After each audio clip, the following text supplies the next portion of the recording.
The views and opinions expressed on this program are those of the participants and do not reflect the views of BronxNet or the program underwriters.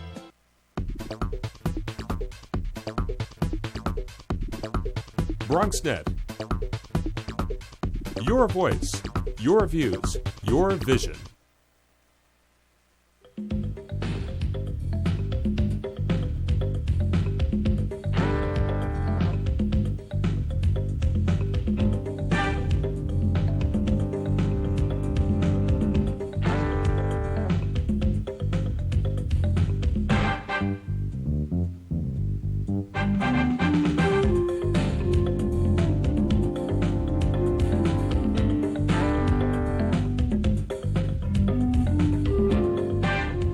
Good evening and welcome to BronxTalk. Last fall, tonight's guest won an historic state Senate campaign against a controversial Bronx incumbent. Tonight, he's here to talk about the Kingsbridge Armory, his unique Healthy Bronx initiative, and other items of interest as he winds his way through his first year representing the 33rd District in the New York State Senate. You can join in the conversation with questions or comments by calling in at 718-960-7241. You can also email comments to us at bronxtalk@hotmail.com, and we'll read those on the air during a future edition of our program. Tonight, please join me in welcoming BronxTalk's first or second appearance, I guess, on the show by now Senator Gustavo Rivera. Good evening. Thank you for joining us. It's a pleasure to be here. Let's just get a little perspective from you. What's it been like? Are you enjoying your newfound position as a state senator, and from a personal perspective, what's it been like for you? Well, Gary, I think I told you earlier, I feel that I'm exactly where I need to be. I've had the opportunity over the last couple of months to participate in many conversations that on behalf of the folks that I represent here in the Bronx that would not have happened if I wasn't there. Just to tell you one quick story that kind of sums up for me the reason why I am in Albany. A couple of days, the governor did his budget presentation, and I came down to the district, to East Tremont, and I went to a senior center where I spoke to a lady who said she needed my help. And as she's telling me her story, and I'm having it in my head, 2 weeks later, I am in the governor's mansion speaking to the governor just like I'm speaking to you. And as we're discussing issues of the budget, issues of the millionaire's tax, etc., I remember that lady's story and I tell it to the governor. And while I'm doing that, I realize that lady is probably never going to have the opportunity to talk directly to the governor about her concerns. It is my job to carry that message for her. So it has been a wonderful experience. I've taken the last couple of months to learn. I've tried to listen more than I've spoken, and it's been an incredible couple of months. What did that woman say to you? What did you tell the governor? And has there been a result, a positive result to that conversation? The lady told me about the difficulties that she had. Being a 68-year-old woman, there was a senior center that she was in that she couldn't get a meal because the age range had been pushed to 70. I went to the governor and I told him the story as we were discussing the millionaire's tax. The governor obviously opposes it. I've always supported its extension. The millionaire's tax, obviously your viewers will remember it. It was a lot of discussion. Briefly, it gives us between $4 and $5 billion in revenue that would go towards programs just like the one that this lady goes to in her senior center in East Tremont. So when I was telling the governor was that I needed to go back to that lady. And I needed to tell her that I would fight for her concerns, and that I believed that to not think about the needs of her and the needs of the people in that senior center, and to give some family in the Upper West Side that had $350,000 worth of taxable income and have the tax not be extended for them, which will take revenue away from us, therefore giving us less of an ability to serve the needs of the most needy. I could not do that. And so that was a debate that I was having with the governor. And the governor said, okay, and he changed his mind? No, the governor was I'm trying. No. The governor did not change his mind.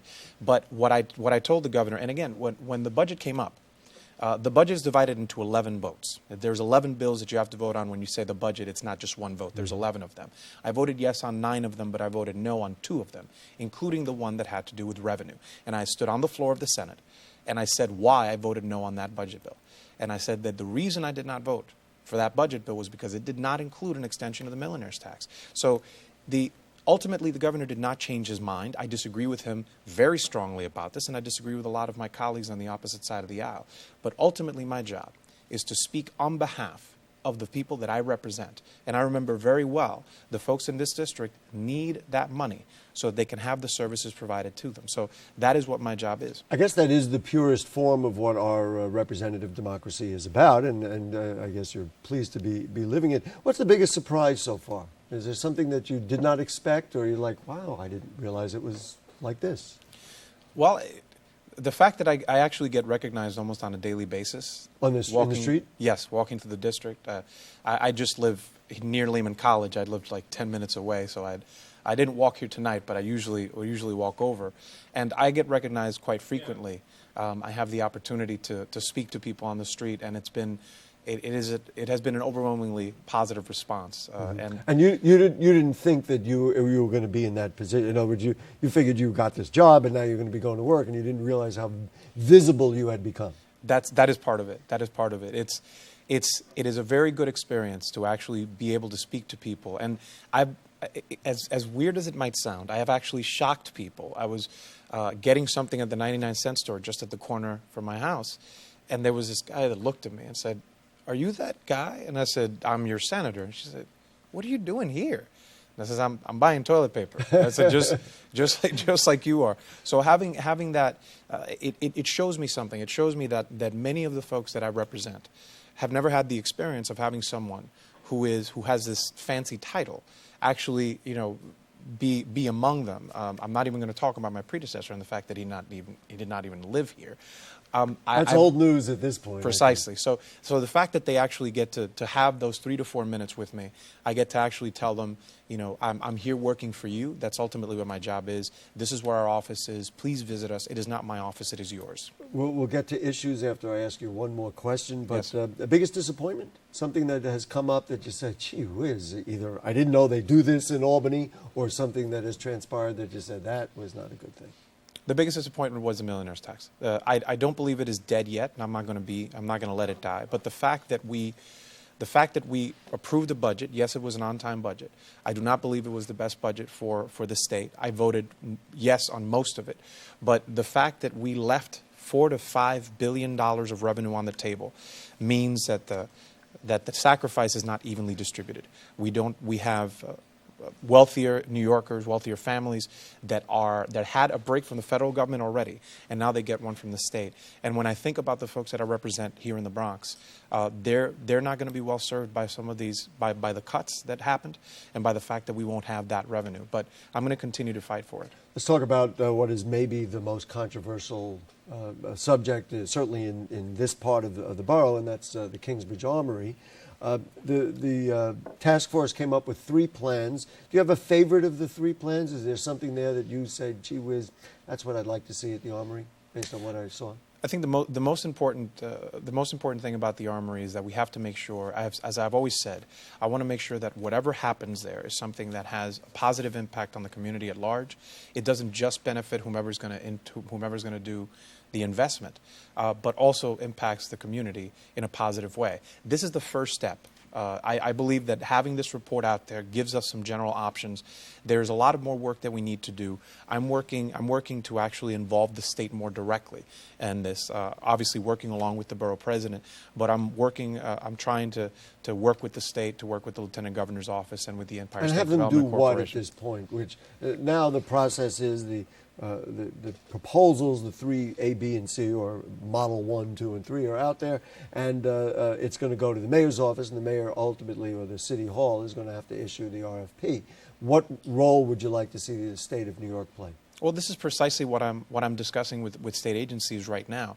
I believe that this has the potential to be a project that has an enormous impact, not only in the Bronx, not only in the community right here in Kingsbridge Heights that it sits in, but in the Bronx as a whole and potentially the city.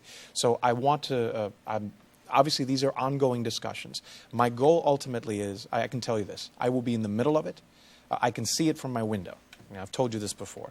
I want to be right in the middle of it. I want to make sure that whether I serve for 2 or 4 years or however long the people of the Bronx choose to send me to the state Senate, I want to make sure this is one of the things that I have a role in, to make sure that something happens there. What exactly? We don't know yet, but I'm going to work to make sure that we do it. Some of the whispering out there from some of the people that I just simply chat with is that they like the idea of this ice skating rink, this hockey rink.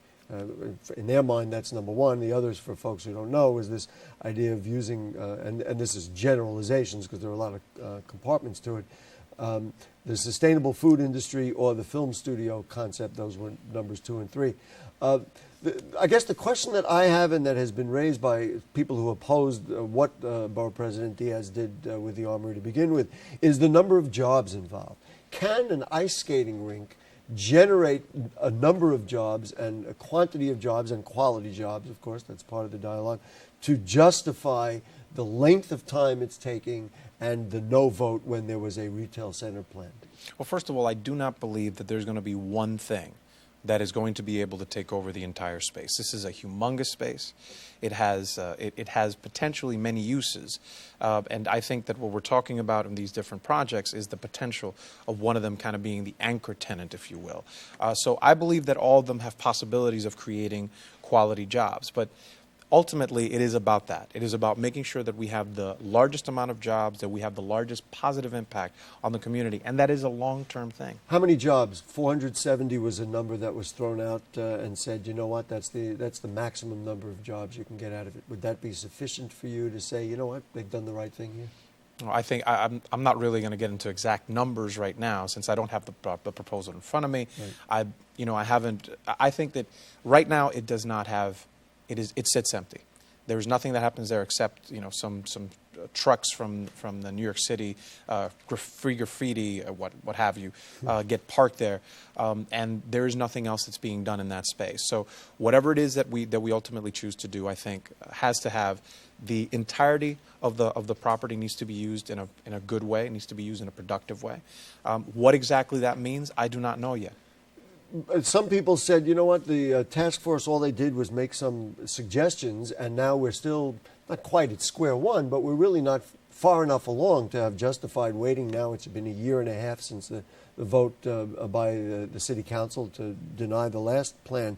Should they have come up with firmer plans and move the thing forward? Because now it's going to sit in the mayor's lap, and frankly, Mayor Bloomberg could say, you know what, I'll let the next mayor deal with it. I don't want to deal with it. And we're, 5 years, 7 more years before we actually see something at the Armory that's productive. Well, there's some of us that are not going to. You might have some people that want to have it just on their lap or pass it on to the next person. I'm telling you that I'm one of the people that is not going to let that happen. What exactly are we talking about? What exactly is going to happen at the Armory? What exactly is going to be there? I can't tell you yet, but I can tell you that it is one of the things that is most basic for me. We have, my district hovers around 13% unemployment. There's a $25,000 a year median income for the people that I represent. My folks need jobs.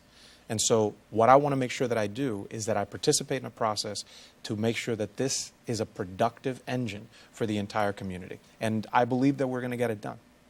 How long? 2 years, 5 years, 7 years, 10 years? Less than 10 years, hopefully. Less than 10 years, hopefully. Certainly, I think everybody would agree with that. Mark from Pelham Parkway joins us. How are you, Mark? Hey, Gary, Senator. What's up? If you remember, turning down my TV. If you remember, Senator, I was at the forum when they had all the people who came. You were part of the board there with Majora Carter and everybody on what to do with the studio. Got it. Mark, ask your question. Go for it. Well, I got two questions. I think his biggest disappointment was when he got up to Albany was all the corruption and all the red tape he's got to run through. If you remember, they had a union from the film there, from the film union, and he said they have good-paying jobs, but while New York is working 100%, they import their brothers from other states where the film industry isn't doing well. And I'm surprised that nobody's put the pressure on the union, like the plumbers union and everything, to do training, because believe me, to be a dolly grip operator, to make $35 an hour or more, is a damn good job. And if you had a production facility in the Bronx with an industry that's going to generate $10 billion a year plus in New York City, I think if you get a studio there, I think your job thing would be really met. The mandate would be met, because on any given production, if you could use it, you'd have between 100 to 300 people employed at any given time. Mark, thank you very much. The problem with many of these proposals, and some people said this is cuts to the core of the problem with this film industry proposal, and with all the proposals that say, hey, we're going to bring Bronx people jobs, is that many of those jobs require training so that these people can be unionized. Mark is asking, if I'm understanding that correctly, if we're going to have the film industry in there, we've got to start putting training programs in now. I guess, does that make that proposal less strong than the other proposals, because this is going to require a whole series of components that may have nothing to do with literally building the armory? I don't think so. I think that there's, regardless of what it is that we put in there, let's say, for example, that the movie industry is one of the anchor tenants, or is the anchor tenant of the space. We have had discussions with some of the unions about the fact that there is some training that is required. There's also some non-unionized jobs that are there as well for the production of it, not like the post-production as well. I think all of these lend themselves to having, for example, educational institutions nearby, like Lehman College, which is right here, just a mere couple of blocks from the Kingsbridge Armory, or Bronx Community College, which is also within walking distance. We have, and I'm not even speaking about some of the private institutions like Monroe College or Mercy College, etc. There are things that we can do to actually partner these educational institutions with some of the unions or some of the industries that actually come in there, so that we will make sure, and this is, again, it's part of the ongoing process. We want to make sure that whatever goes in there is something that has a positive impact on the community. So part of the discussions will have to include, how do you actually make sure that people from the community, people from the Bronx, are employed in whatever is there? And as part of that means that if there's some skills that we can give, if there's some skills that we can get for some local folks that are looking to expand their skill set so that they can continue in the workforce, then I believe that that's going to be part of what we ultimately do. You were one of the elected officials who stood with Borough President Diaz just a few blocks from the Kingsbridge Armory recently to talk about public access to the Jerome Park Reservoir. What's the problem here, and what is your hope that ultimately will be at the Jerome Park Reservoir that the public can actually use? The bottom line for me is that if it's good enough for Central Park, it is good enough for the Bronx. We have I don't know the exact number right now, but there's a ton of space, a ton of green space that is available that is currently non-accessible from the people that live right beside the reservoir. So what I ultimately want to make sure is that the commitments that were made from the city to the community are kept, and that if there's going to be some access that is provided, that it be done in a timely fashion, and that we have access to those green spaces which we currently don't have access to. I was at a community meeting recently, and some of the numbers were talked about that it could cost $8 million, $10 million. There may even be more involved in renovating pathways and other things. How do you find the money to do something like that? Oh, 8 to 10 million in a couple of $1 billion budget is something that we can potentially find. And if we have an agency, if we have a city agency saying to the community, we want to give you access to this, we want to make sure that you have, just like in other parts of the city, that we have access to it so that we can use it in ways that will be positive for the community, I believe that 8 to 10 million is not an insurmountable amount of money. I think we can find that somewhere in the city budget and figure out how to move things from here to there so that we can have those commitments be kept. Let's go to the phones. Our buddy Bob from the Bronx News. Sometimes he's from Riverdale, sometimes he's from the Bronx News. Nonetheless, it's our buddy Bob. What's up? How are you, Bob? Do I have him? Are we still there? We are. Go Is ahead, that Bob Press? You talk about getting jobs, but people need education to get jobs. And our District 10, where you live, and has 45,000, 50,000 children now, has always been a poor-performing district. Mayor Bloomberg came in, got mayoral control, and things have not gotten better. They've really gotten worse. So ask your question. Go ahead, Bob. Going to do to help educate our children, and when mayoral control comes around, what would you change in it besides giving parents more of a voice like everybody, other politician says? That's a very good question. Do you like mayoral control? Would you support the concept?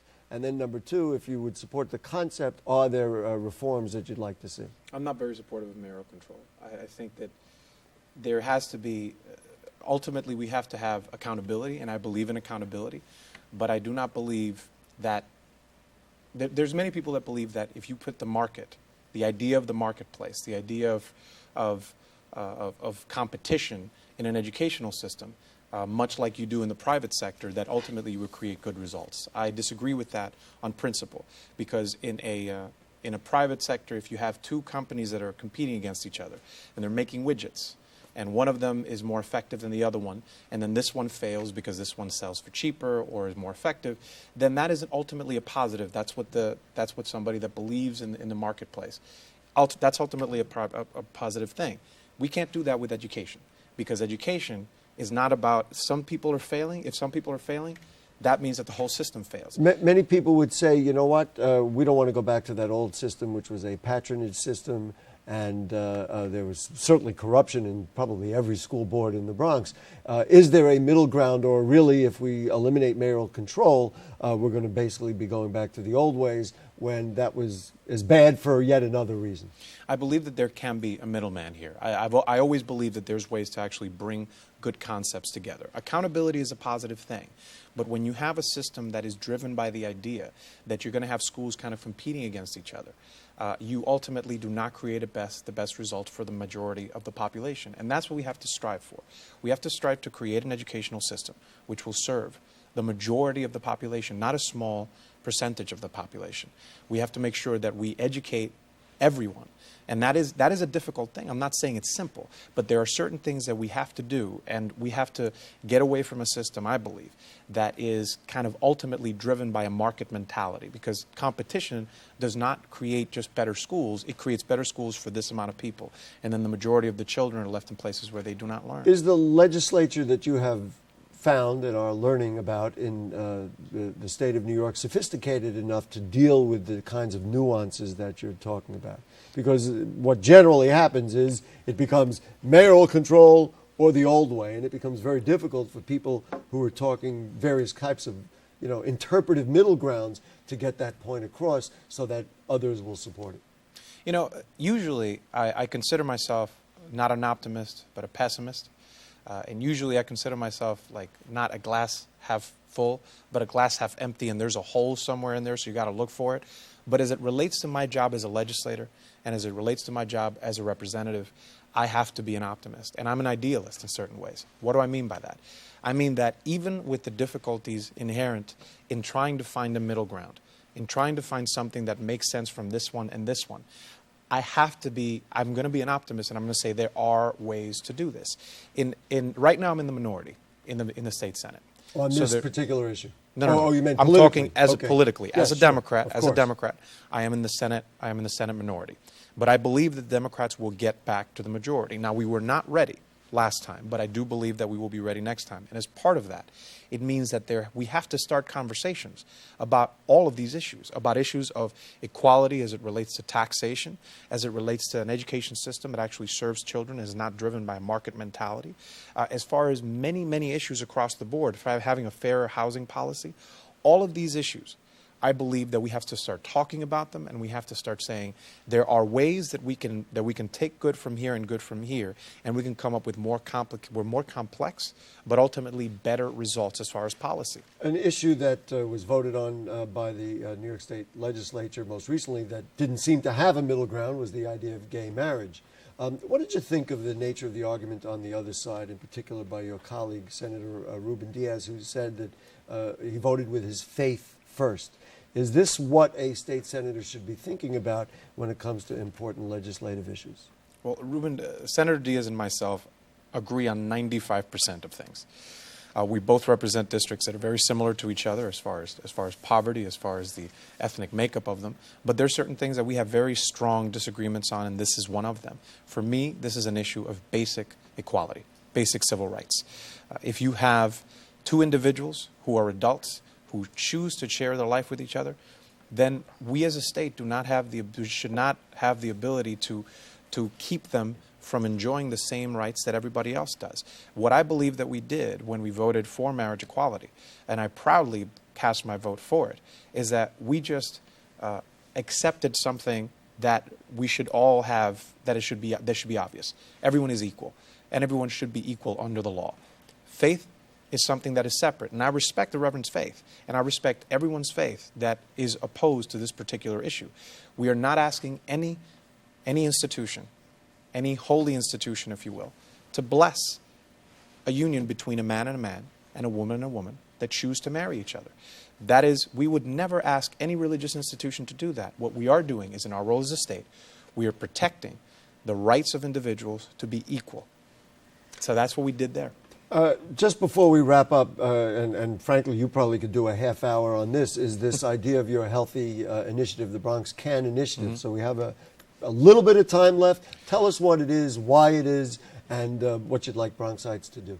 Well, unfortunately, in the Bronx, we live in the unhealthiest county in the entire state. High rates of obesity, diabetes, heart disease. So we thought, what can we do? 45 seconds. I partnered up with the borough president to actually start something called the Bronx Can Health Initiative. BronxCan.com, by the way.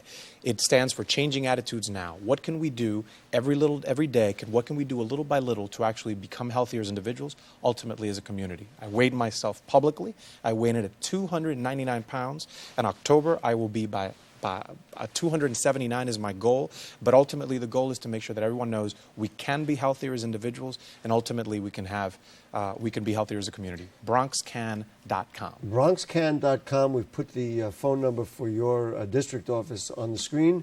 Your first visit as a state senator, I hope it will be the first of many. Absolutely. And Gustavo Rivera, thank you so much.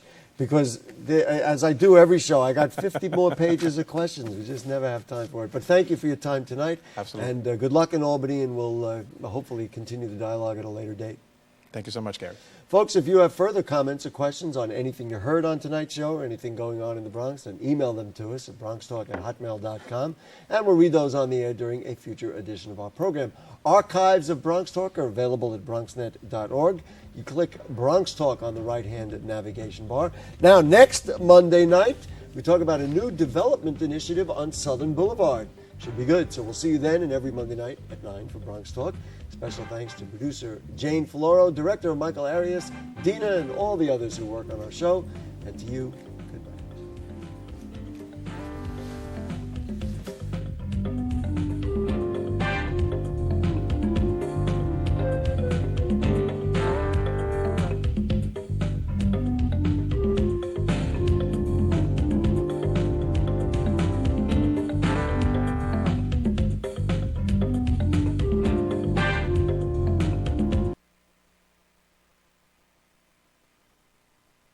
And so the king ordered his men into battle, and even though he was no longer acting in their best interest, they followed obediently.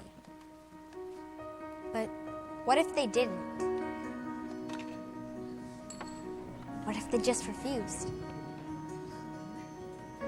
What if selfish leaders got no support? What if people had the courage to stand up when something wasn't right?